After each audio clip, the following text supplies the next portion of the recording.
सबने अपना assignment send कर दिया है?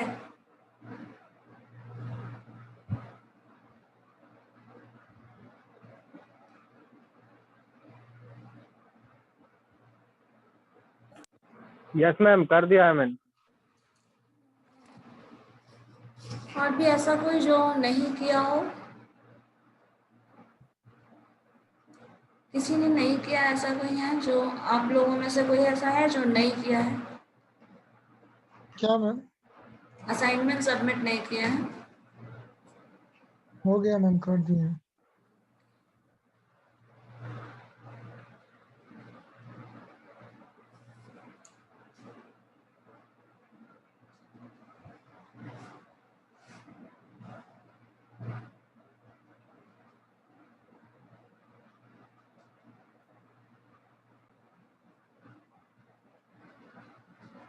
चलो आज हम लोग हाइपरबोलिक फंक्शंस पढ़ेंगे, ठीक है। ट्रिगोनोमेट्रिक फंक्शन जैसे हम लोग डेमोविज वगैरह यूज कर रहे थे, तो उसी तरह एक फंक्शन हम लोग हाइपरबोलिक फंक्शन जनरेट करते हैं जिसमें साइन एच एक्स के टर्म में डिफाइन करते हैं। तो उसके लिए हम लोगों को कुछ एक्सपेंशन जानना होता है और उसके बेसिस पे वो टर्म्स डिफाइन करते हैं। तो आज हम उससे करते हैं।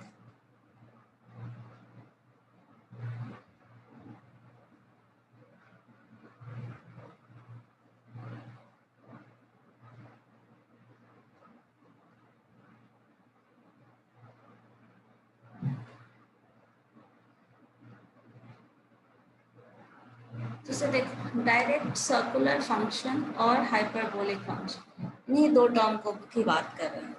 एक सर्कुलर फंक्शन को अगर बोलूँ तो वही प्रिडिक्ट फॉर्म में जो डिफाइन करते हैं वो टर्म आता है।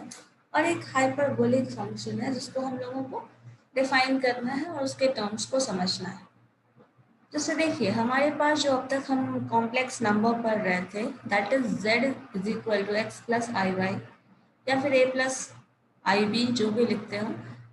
देन सर्कुलर फंक्शंस जो होता है, इसका एक्सपेंशन, ये आपने 11th-12th में पढ़ा होगा, एक्सपेंशन ऑफ टर्म्स, जिसमें साइन z, सिंपली हम लोग साइन एक्स का एक्सपेंशन पढ़ते थे। Sine x is equal to x minus x cube by 3 factorial plus x to the power 5 by 5 factorial x to the power 7 by 7 factorial. तो यहाँ पे x जो term है वो वेरिएबल, सिंपल रियल वेरिएबल नहीं, complex variable है, तो हम साइन z को डिफाइन कर रहे हैं। एंड इसका जो एक्सपेंशन है, that is sine z is equal to z minus z cube by 3 factorial plus z to the power 5 by 5 factorial minus z to the power 7 factorial plus dot dot. इसी तरह cos z का जो expansion है वो है 1 minus z square by 2 factorial plus z to the power 4 by 4 factorial minus z to the power 6 by 6 factorial. अब देखो इसमें है क्या, आप याद कर सकते हैं, जो भी साइन वाला एक्सपेंशन है उसमें फर्स्ट टर्म जेड से शुरू हो रहा है और ऑड टर्म्स आ रहे हैं, पावर 3, पावर 5, पावर 7, इस तरह से। और नेगेटिव साइन और पॉजिटिव साइन अल्टरनेटिवली आ रहा है। That means first term is positive, next is negative, say third is positive, fourth is negative, ऐसे जाएगा। कॉस में देखोगे तो फर्स्ट टर्म इज पॉजिटिव, ये साइन का जो टर्म है वही रहेगा, बट टर्म्स जो होंगे वो हमारा इवन पावर्स में जाएगा। नेगेटिव साइन, पावर देखिए 2 है, 4 है, 6 है, तो ये कॉस वाला एक्सपेंशन ऐसा होगा। अब जो कि डेमोविज थ्योरम जो हम लोगों का एक्सपेंशन होता है, ये जो टर्म है z is equal to x plus i v, ये साइन और कॉस के टर्म में ही रखते हैं, तो हम साइन और कॉस के टर्म में ही इसको एक्सपेंशन को डिफाइन किए। अब एक टर्म होता है एक्सपोनेंशियल, जैसे ये सारा टर्म, ये जो सीरीज लिखा है ना, ये सारे सीरीज को हम पढ़ते हैं 11th-12th में ही, सीरीज एक्सपेंशन में। तो e to the power x exponential function का जो एक्सपेंशन होता है, that is 1 plus x square by 2 factorial x cube by 3 factorial, इसी तरह कंटिन्यूसली जाएगा। इसमें आपका कोई अल्टरनेटिव टर्म्स नहीं होता, सारा का सारा एक्सपेंडेड फॉर्म होता है। First term is 1, second is x, third is x square cube 4 5 6 7 और ऑल आर पॉजिटिव। यहाँ भी आपका x जो टर्म है that is being divided bye 1 factorial, but 1 factorial से डिवाइड करने से कुछ रिजल्ट आता नहीं है, इसलिए हम लोगों ने लिखा नहीं है। अब वो क्या किया है, with the help of these three terms sine z, cos z and e to the power x, ये तीनों टर्म्स के कॉम्बिनेशन से एक नया टर्म डिफाइन किया जा रहा है, वो है e to the power i z. क्या किया है, e to the power x. E to the power x जब रियल नंबर्स होते हैं तो हम इसको ऐसे एक्सपेंड करते हैं, और वही चीज हम रियल नंबर्स की वजह, एक्स जो क्वांटिटी होता है उसकी जगह पे हम लोग आई जेड ले रहे हैं। आई जेड ले रहे हैं मीन्स नंबर्स हम जेड के टर्म में ले रहे हैं। तो अगर इसका एक्सपेंशन करेंगे तो एक्सपेंशन का पैटर्न जो हमारा है वो वही रहेगा, दैट मीन्स 1 प्लस एक्स को रिप्लेस कर दो आई जेड से, एक्स स्क्वायर आई जेड का whole square by 2 factorial, z cube i z cube by 3 factorial, इसी तरह i z to the power 4 by 4 factorial, i z to the power 5 by factorial. इसी तरह continuously ये expansion जाएगा। अब इसी term को अगर हम e to the power i z को cos z और i sin z के टर्म में लिखते हैं, e to the power i z को हम लोग cos z और i sin z के टर्म में लिखते हैं, तो इसी को हम लोग इलियोट्स फॉर्मूला बोलते हैं। क्या किया हम लोगों ने, जो जो इंफॉर्मेशन हमें यहाँ से मिला, z का टर्म डिफाइन करना, sin z डिफाइन करना, cos z डिफाइन करना, e to the power x, जिस तरह से e to the power x का एक्सपेंशन होता है उसी तरह e to the power i z define करना, ये सारे टर्म्स को हम लोग एक जगह एग्यूमुलेट करके रिजल्ट्स ला रहे हैं। अब देखो e to the power i z जो टर्म होगा ये कुछ ऐसे है। हम लोगों ने क्या किया है,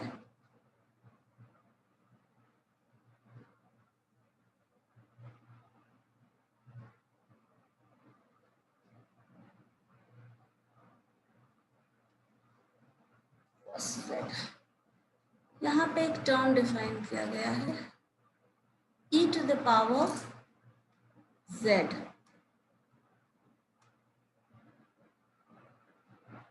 आई z, e to the power i z plus e to the power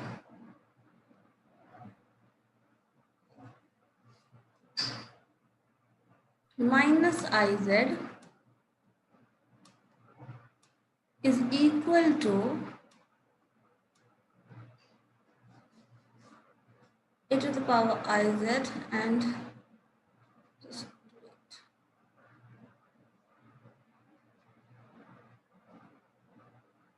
2 cos z. This is equal to 2 cos z, ये होता है, ठीक है। e to the power i z और ये टर्म आप डिफरेंट दोनों को ऐड करते हैं, ये हम लोगों ने अभी लास्ट जो थ्योरम पढ़ा था उसमें भी पढ़े थे। कुछ टर्म था, अगर यहाँ पे हम लोग लिखते हैं cos n theta plus i sin n theta, दोनों को ऐड करते हैं तो 2 cos थीटा टर्म आता है। तो यहाँ से जो टर्म आएगा that is cos z is equal to e to the power i Z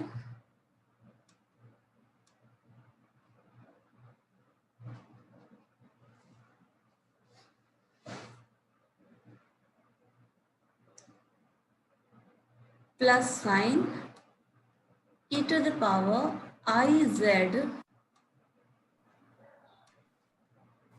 Ma'am, I have one question, ma'am, related to this. What did you said?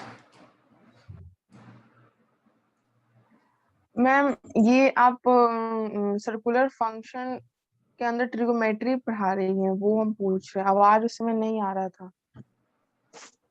हाँ, मैं डायरेक्ट सर्कुलर फंक्शन और हाइपरबोलिक फंक्शन बता रही हूँ। नहीं आ रहा ma'am, फिर से बोल सकती हैं? तो आप नेटवर्क एरिया में चले जाओ, आप जहाँ हैं वहाँ नेटवर्क नहीं होगा। आई डोंट थिंक कि सबके साथ ऐसा कोई प्रॉब्लम है। बाकी लोगों को आवाज आ रही है मेरी? तो ऐसे यस मैम, पूरी तरह से क्लियर आवाज आ रही है। क्लियर आवाज आ रही है। तो फिर आपका साथ प्रॉब्लम है, Yes. आप नेटवर्क एरिया में जाओ। मैम रुक रुक के आवाज आ रही है। नेटवर्क तो बोलना मेरा चाह रहे हैं आ रही है फिर कट जा रही है। बैक हो क्या रही है मैम? अच्छा लैग हो रही है। कितने लोगों के साथ ये डिस्टरबेंस हो रहा है?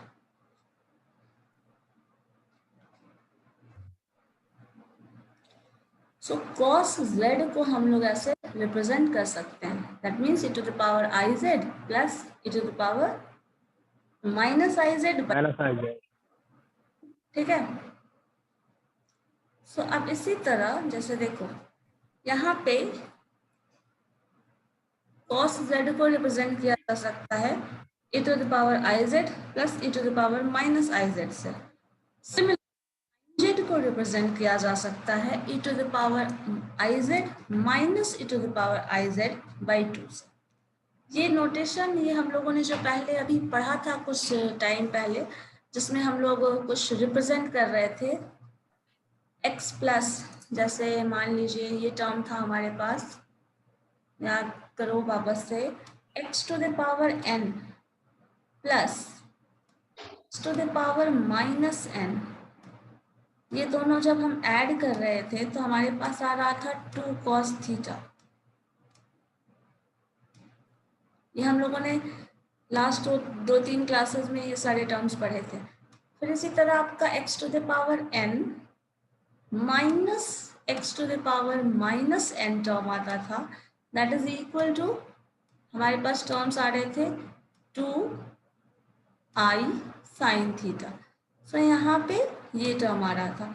इसी तरह यहाँ पे दो टर्म्स के सम के फॉर्म में एक्सपोनेंशियल फंक्शन के टर्म में हम जब cos z और तो इस तरह से अगर देखो तो ये जो टर्म है, हम एक बार और इधर लिख दे रहे हैं, आप लिख सकते हो x to the power n plus x to the power minus n, this being divided by 2 is equal to cos theta. लिखा जा सकता है ना, ये टर्म हमने पढ़ा था। अब देखो ये टर्म एग्जैक्टली वैसा ही ये फंक्शन है, बट यहाँ पे क्या कर रहे हैं हम एक्सपोनेंशियल के पावर के टर्म में रिप्रेजेंट कर रहे हैं cos z को। यहाँ पे वेरिएबल्स के पावर के फॉर्म में रिप्रेजेंट कर रहे थे, वेरिएबल्स का पावर n था, यहाँ एक्सपोनेंशियल का पावर आई जेड है, इस टर्म में रिप्रेजेंट कर रहे हैं। तो ये फॉर्मूला जो है 2 cos z वाला, 2 cos z is equal to e plus i e to the power i z plus e to the power minus i z by 2। इसी तरह अगर हम साइन z को रिप्रेजेंट करना चाहें तो लिख सकते हैं sine z is equal to e to the power minus, sorry not minus, plus e to the power i z minus e to the power minus i z, this being divided by 2। so ये आपका sin z हो गया। ये sin z को define करने का तरीका है, ये cos z को डिफाइन करने का तरीका है। so ये हम डिफाइन कर सकते हैं। अब देखिए इसके बाद पीरियडिक फंक्शन जो हम लोगों ने पहले भी पढ़ा था, पीरियडिक फंक्शन, किसी भी फंक्शन में साइन थीटा था तो उसमें हम 2n पाई ऐड कर देते थे। जब हम 2n पाई ऐड करते थे तो वो cos 2n pi sine 2n पाई के फॉर्म में हमारे पास आ जाता था, और वो ऐड करने का कोई मीनिंग होता नहीं था। तो साइन, इसका मतलब क्या होता था, sign z plus 2n pi होगा, that mean is equal to equivalent to sine z। तो ये टर्म भी हम लोगों ने पढ़ा है, ये भी पहले से यूज किए हैं, बट यहाँ क्या लिख रहे हैं, वहां लिखते हैं साइन थीटा प्लस 2n पाई, यहाँ क्या लिख रहे हैं साइन z प्लस 2n पाई। इसी तरह cos z प्लस 2n पाई ये टर्म लिख रहे हैं, tan z प्लस n पाई। लेकिन हाँ यहाँ ध्यान देना, जब साइन और cos में आप बात करेंगे तो 2n पाई होगा, लेकिन अगर tan में बात करेंगे तो n पाई के टर्म में वो डिफाइन किया जाता है। अब देखो हाइपर, मैम यहाँ जेड तो, हेलो मैम, मैम यहाँ जेड तो मतलब एंगल के मतलब थीटा के जैसा ही बिहेव करेगा ना। z को ना हम लोग ऐसे डिफाइन कर रहे हैं, ऊपर लिखा था ना z जो है वो कॉम्प्लेक्स नंबर है, z is equal to x plus i y, complex number,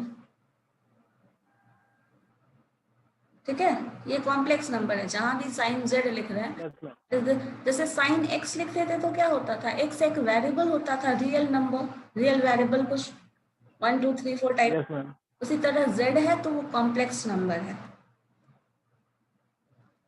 अब नहीं मैम, पूछना चाहते हैं कि जैसे साइन थीटा होता है ना मैम, तो उसी जगह पे साइन जेड कर दिया गया है, ऐसे ही ना कुछ। थीटा होता है तो एंगल होता है, और z जो होता है वो कॉम्प्लेक्स नंबर होता है, दोनों में थोड़ा डिफरेंस है।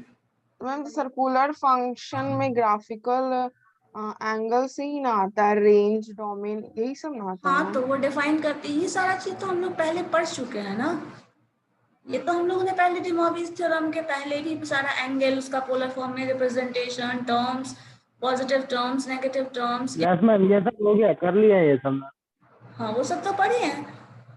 यस मैम, पढ़ लिए हैं। यस, बस कंफर्म करे थे, इसमें भी होता है।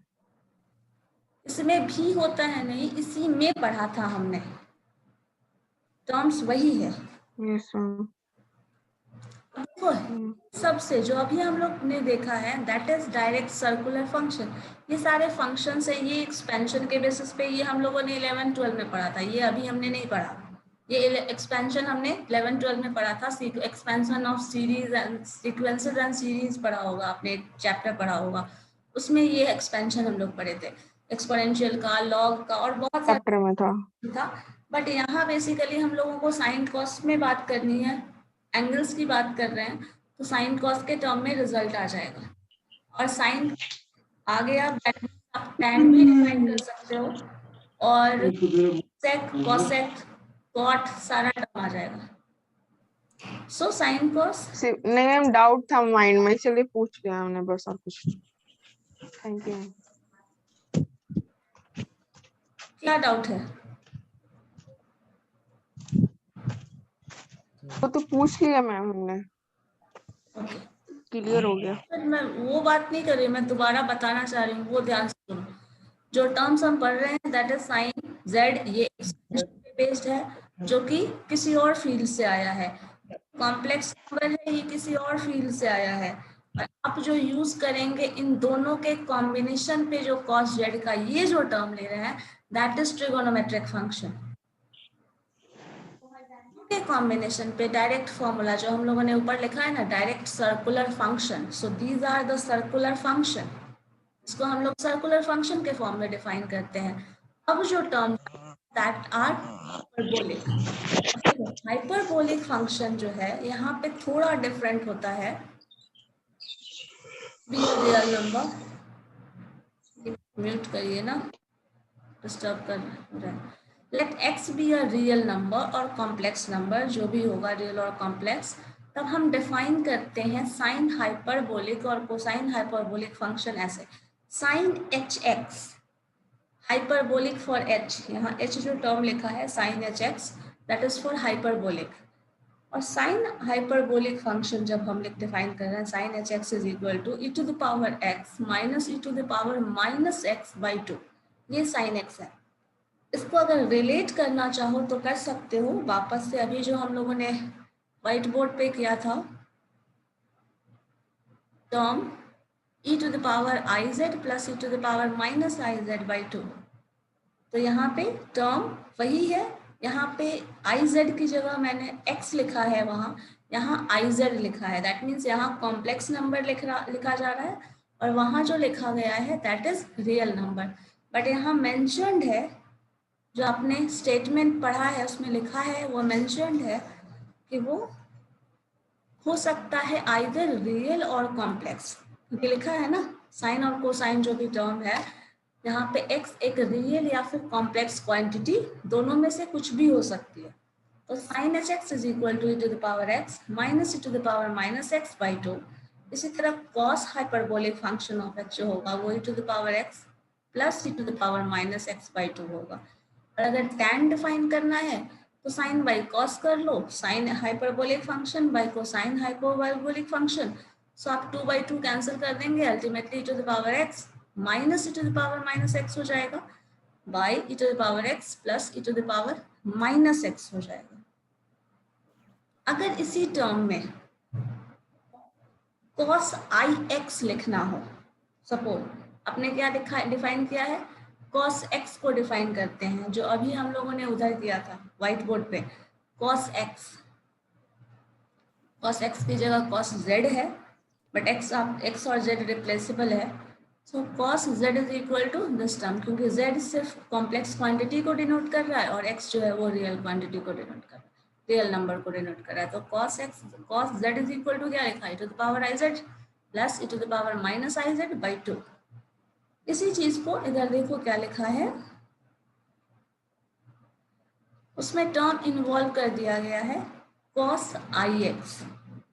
अब ix इन्वॉल्व कर दिया गया है तो e⁻−x प्लस e⁻x/2, इसी को हम लोग cos हाइपरबोलिक फंक्शन कह रहे हैं। अब दोनों को कंपेयर करिए, cos hx is equal to this term and this term is equal to cos ix। इसी तरह हम लोग चाहें तो साइन के लिए भी लिख सकते हैं, sine hyperbolic function of x is equal to e⁻x minus e⁻−x/2 is equal to sine ix। अब मुझे ये बताओ कोई ऐसा टर्म है जो क्लियर नहीं है?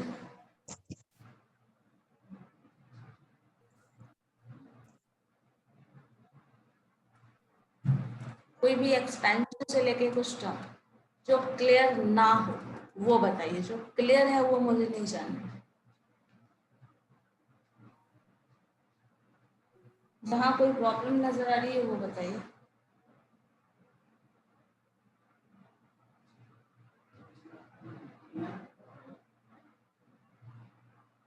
किसी को कोई प्रॉब्लम नहीं है? मैम मुझे सर्कुलर फंक्शन समझ में नहीं आया, वहां से क्या कौन सा समझ तो नहीं आया? फॉर्मूला उससे बताओ क्या समझ नहीं आया? मैम इसका ठीक है एक्सपेंस e⁻x और मैम e⁻iz, तो थोड़ा एक बार फिर से पावर एक्स बताइए। का और e⁻iz का एक्सपेंशन समझ नहीं आ रहा है, ये बोल रहे हैं ना? यस चलो मैम। देखो, e⁻ का x, जैसे ये एक्सपेंशन मैंने आपको क्या कहा, ये e⁻z का जो ये एक्सपेंशन है वो एक्सपेंशन क्या है, सीरीज एक्सपेंशन है। ये आपने इस साइन z को जब आप ब्रेक करोगे, साइन का 0 का वैल्यू ये सब सारा डिफरेंशिएट करके एक फंक्शनल फॉर्म आता है, ये इंटरमीडिएट में ही पढ़ना था। साइन z का एक्सपेंशन, साइन x का एक्सपेंशन, cos x का एक्सपेंशन, e⁻x का एक्सपेंशन, इसी तरह log x का एक्सपेंशन, a प्लस बी जैसे बाइनोमियल वगैरह पढ़े थे, वो सारा एक्सपेंशन पढ़ना था वहाँ। उस टर्म्स को हम यहाँ अभी यूज कर रहे हैं। जैसे e⁻x का एक्सपेंशन ये होता है, और ये आपको कहीं ना कहीं याद करके रखना चाहिए अब तक, और नहीं भी हुआ है तो अभी भी याद करना पड़ेगा। और इस एक्सपेंशन में x को रिप्लेस कर दिया गया है iz से। अब इसको एक्सपेंड कर दिया गया है तो टर्म क्या लिखोगे, जहां जहां x है वहां iz से रिप्लेस कर दो। वही चीज लिखा है 1, x को iz से रिप्लेस कर दिया गया, x² को iz का स्क्वायर से रिप्लेस कर दिया गया, iz³ से रिप्लेस कर दिया गया। इन दिस वे ये एक्सपेंडेड फॉर्म है। या फिर इसको ऐसे समझ सकते हो, पूरा फंक्शन तो अभी आपको बताया नहीं जा सकता, बट मान लीजिए एक फंक्शन है f(x) that is equal to 1/x। Simply एक फंक्शन है। अब इसमें एक कंडीशन डाल दिया गया है x बिलोंग्स टू कोई भी रियल नंबर। मैंने एक एग्जांपल लिया है, वैसा ही फंक्शन हो गया। अब इसको अगर लिखोगे x का वैल्यू, रियल नंबर मीन्स 1 1 डालो, अगर फंक्शन का वैल्यू 1 डालेंगे तो पहला नंबर क्या आएगा, दैट इज 1/1, दैट इज 1। दूसरा टर्म रहेगा 1/2, x की जगह 2 पुट कर दिया मैंने, x की जगह 3 पुट कर दिया, तो 1/3। 1/3 इसी तरह x की जगह 4 पुट करो, 1/4। 4। ठीक है, ये सारे टर्म्स क्या आ रहे हैं? अब इसी सारे का सीरीज का सम कोई पूछ ले मान लो, तो क्या लिखोगे? और ये सम करते हुए आप कहाँ तक जाने वाले हो? क्योंकि रियल नंबर है, हो सकता है ये इनफाइनाइट तक जाए। ठीक है, तो ऐसे टर्म्स को एक्सपेंडेड फॉर्म बोलते हैं। और उसका कभी कभी होता है ना, ये रिजल्ट लाना बहुत मुश्किल होता है, तो इसको किसी शॉर्ट कुछ इसका रिजल्ट जिसका ये एक्सपेंडेड फॉर्म है, हम उसको उससे रिप्रेजेंट कर देते हैं। इसी तरह साइन का function e to the power x का फंक्शन है, जिसमें आप एक फंक्शन को इतने तरह से इस फॉर्म में एक्सपैंड कर सकते हैं। तो एक्सपैंड करेंगे तो उसका रिजल्ट इनफाइनाइट तक टर्म तक जाएगा। अब कोई मान लो आपको बोल दे कि मुझे ये टर्म्स का सम का सीरीज चाहिए, अब मुझे ये बताइए, आप कॉपी पेन लेकर कैलकुलेटर लेकर ये कब तक कैलकुलेशन करेंगे? कहाँ तक जाके कैलकुलेट करके लाके मुझे बताने वाले हो, बताओ? 1/100, 1/100 1 करोगे, फिर 102, फिर 103, फिर 1/1000, 1/1 लाख करते चले जाओ। आपकी लाइफ इन्फिनाइट तक जाएगा मैम। बट वो खत्म कैलकुलेशन नहीं होने वाला, पूरी जिंदगी लगेगा, तभी वो कैलकुलेट करके मुझे नहीं बता सकते आप। है पॉसिबल? सो ऐसे टर्म्स का सम जब निकालना होता है ना, तो उसी के लिए हम लोग सीरीज एक्सपेंशन करते हैं। तो इसका एक शॉर्ट फॉर्म होता है। अगर मान टर्म आ जाए इस तरह का, मान लो यहाँ x का वैल्यू कुछ डाल दिया, ये सीरीज आ रहा है, तो अगर ऐसे सीरीज आ जाएगा तो डायरेक्टली हम उसे साइन x लिख सकते हैं। अगर ऐसा कोई सीरीज मिल जाएगा तो हम डायरेक्टली उसको cos z लिख सकते हैं। ऐसा कोई सीरीज हमें मिल जाए तो हम डायरेक्टली उसको ex लिख सकते हैं। ये मतलब हुआ इसका। और चूंकि हम इसका इस्तेमाल करते हैं, तो इसीलिए e to the power iz जो रियल नंबर का हम कर सकते हैं x का, उसी तरह हम लोग कॉम्प्लेक्स नंबर का इस चीज को एक्सपेंशन अप्लाई कर रहे हैं। क्योंकि जो भी रियल नंबर पे कुछ प्रॉब्लम्स, मैक्सिमम चीज जो एप्लीकेबल है वो तो कॉम्प्लेक्स नंबर पे भी एप्लीकेबल है ना, तो वही चीज किया गया है यहाँ पे। ठीक है,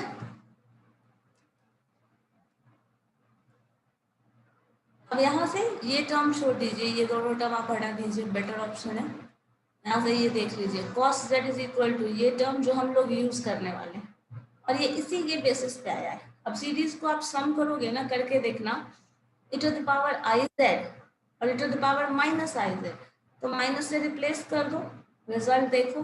दोनों को जब सम करोगे, ये हम लोगों को करने की जरूरत इसलिए नहीं पड़ी क्योंकि हम लोगों ने पहले ही ये पढ़ा था रियल नंबर के टर्म में, जो मैंने आपको बताया भी यहाँ पे, x to the power n plus x to the power minus n जो टर्म था, इसको हम लोग जब ऐड कर रहे थे तो that is equal to 2 cos theta आ रहा था।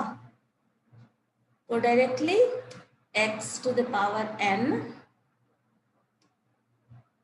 Plus x to the power minus n जो है that is equal to this term being divided by 2 is equal to cos theta। ये हम लोगों ने ऑलरेडी पढ़ा हुआ है। इसी तरह का एक्सपेंशन यहाँ भी यूज हो रहा है। तो ये आप अगर सिंप्लीफाई करके भी देखेंगे तो रिजल्ट यही आएगा, cos z is equal to this term, sin z is equal to this term। अब इसी चीज को हम लोग यूज करने वाले हैं। ठीक है, मैम ऊपर में साइन जेड और cos जेड में सर मैम जो पावर इवन और ऑड है मैम, उससे क्या मतलब है? ये क्या मतलब ना है? इसका जो पावर होता है ना, इवन वाला पावर कैंसिल हो जाता है, वो 0 आ जाता है।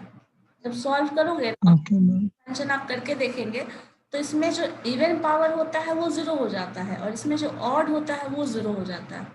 जैसे देखो, इसमें पहला टर्म cos 0 sin 0 होता है, वो 0 हो जाता है। इसी तरह से 2 करते हैं तो 1 होता है, इसमें क्या होता है, उल्टा हो जाता है ना, 0 1 हो जाता है। और बाकी का टर्म फिर sin 9 जो पाई/2 लेते हो 90 डिग्री, वो 0 हो जाता है। तो इसमें जो इवन पावर है, जितना भी टर्म्स का इवन पावर होगा उन सब का वैल्यू जो कोएफिशिएंट आएगा ना वो 0 हो जाता है, इसलिए वो वैनिश कर जाता है। और इसमें जब जाएंगे तो इसका जो ऑड पावर्स है वो उसके कोएफिशिएंट 0 हो जाएंगे, तो फिर ये टर्म खत्म हो जाएगा।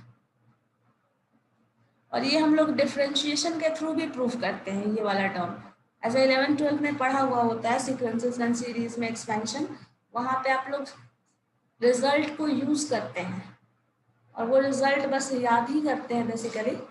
और ग्रेजुएशन सेकेंड ईयर में पढ़ोगे इसको, हो सकता है, हाँ सेकेंड ईयर में पढ़ना है आपको with the help of Maclaurin's theorem. ये एक्सपेंशन क्या होगा, वो एक्सपेंशन ऐसा जो आया है वो कैसे आया है, उसका क्या मतलब है, ये एक्सपेंशन वहां पढ़ेंगे। लेकिन अभी आपको सिर्फ इस रिजल्ट को यूज करना है। सेकेंड ईयर में ये पढ़ने वाले हो कि ये एक्सपेंशन कैसे आएगा with the help of differentiation, Maclaurin's theorem. Note भी कर लो नाम, मैक्लॉरेंस थ्योरम के हेल्प से इसको वो करते हैं, डिफरेंशिएट करके प्रूफ करते हैं।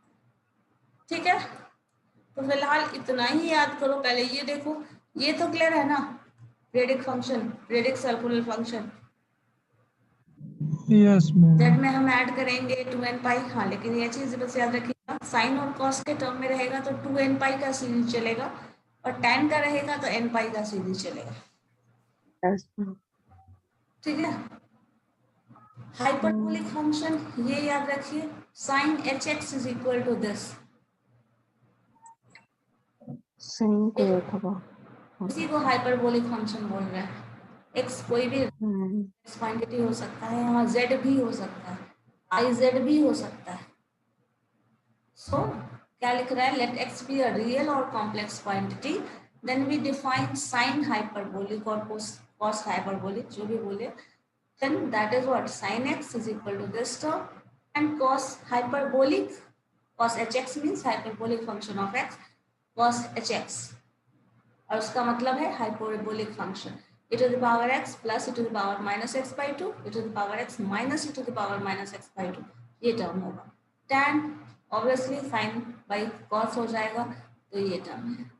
और एक चीज नोट करने वाली चीज यहाँ ये भी है, ये टर्म आपने यहाँ जस्ट अभी पढ़ा है, cos hx is equal to this, and this is also equivalent to sin ix, sorry cos ix। और यही से आप ये भी इंटरप्रेट कर सकते हैं, this term is equal to, this is for cos only, आप यहाँ से ये लिख सकते हैं, this is equal to sine i x. बताओ ये इतना क्लियर है? Yes ma'am. इसी को देखो यहाँ थीटा के टर्म में अगर लिखा रहेगा तब भी आप लिख सकते हैं, sine theta is equal to e to the power i theta minus e to the power minus i theta. इसी तरह cos थीटा को लिख सकते हैं e to the power i theta plus e to the power i theta minus i theta divided by 2। तो अगर theta हो ma'am sine theta में 2i होगा नीचे मैम, साइन थीटा में 2i होगा, क्योंकि 2i साइन थीटा देता था ना, ये हम लोग पढ़े थे ना, एक मिनट, यहाँ पे जब आप पढ़े होंगे तो याद है ये वाला टर्म इस तरह जब आता था तो हम लोग यहाँ x to the power n जो लिखते थे प्लस, इसको इसी से कंपेयर करके याद रखो तो आपको ज्यादा, क्योंकि जो जानते हैं उससे याद रखना ज्यादा बेटर ऑप्शन है। This is minus, this term is minus ना, ये माइनस है, this being divided bye 2i, या फिर इसको ऐसे कर सकते हो, दिस टर्म, ये दोनों जो माइनस होता था, तो एक मिनट, माइनस हम लोग जब यहाँ लिखते थे x to the power minus n, तो यहाँ पे प्रूफ कर रहे होते थे, तो this is equal to 2i sine theta आता था। आपने ये प्रूफ किया हुआ है या नहीं, ये बताओ। तो यहाँ पे जब division sine theta is equal to क्या आ जाएगा, 2i आ जाएगा ना, sine theta is equal to x to the power n, yes ma'am, divider में से आ जाएगा 2i। हाँ तो माइनस साइन माइनस 2i हो जाएगा, this term being divided bye 2i हो जाता है। इसके क्योंकि ये शुरुआत में भी आया हुआ है,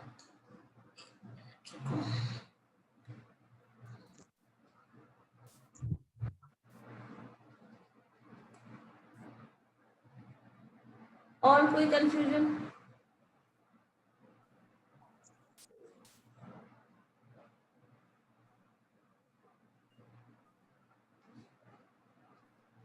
बताओ। सो ये आपका हाइपरबोलिक फंक्शन इतना आता है। अब इस चीज को हम लोग नेक्स्ट डे ही डिस्कस करें तो बेटर ऑप्शन है। ऐसे देख लीजिए एक चीज,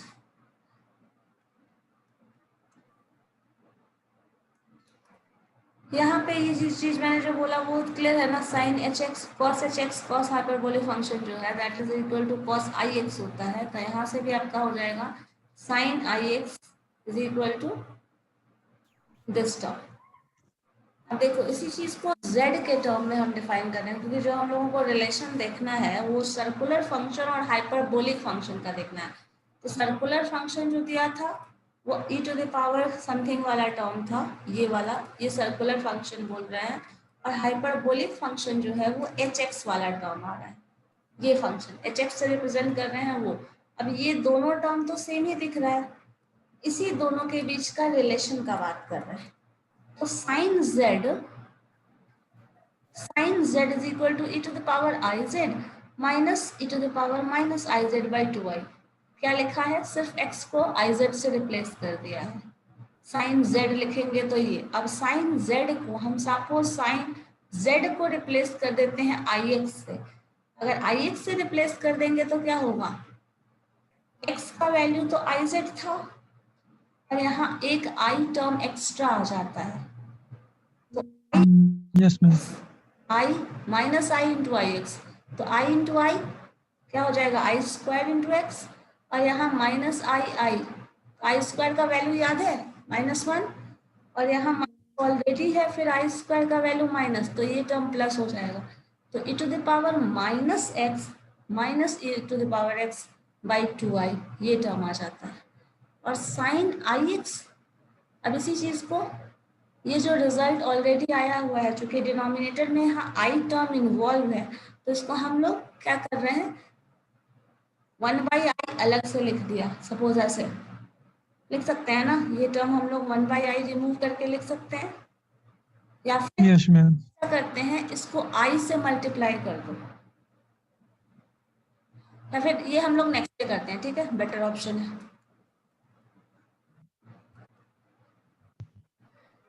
तब तक आप ये वाला क्वेश्चन करके रखिएगा प्रैक्टिस, और बेटर हो एक बार देख लीजिए एक्सपेंशन सीरीज आपने 11th में पढ़ा है तो वो एक बार रिवाइज कर लीजिए, ओके मैम। इसका हम लोग फर्दर यूज करेंगे क्योंकि वो इम्पोर्टेंट है। कहीं भी सीरीज एक्सपेंशन में वो पूछा जा सकता है, सिर्फ सीरीज में हो जरूरी नहीं है।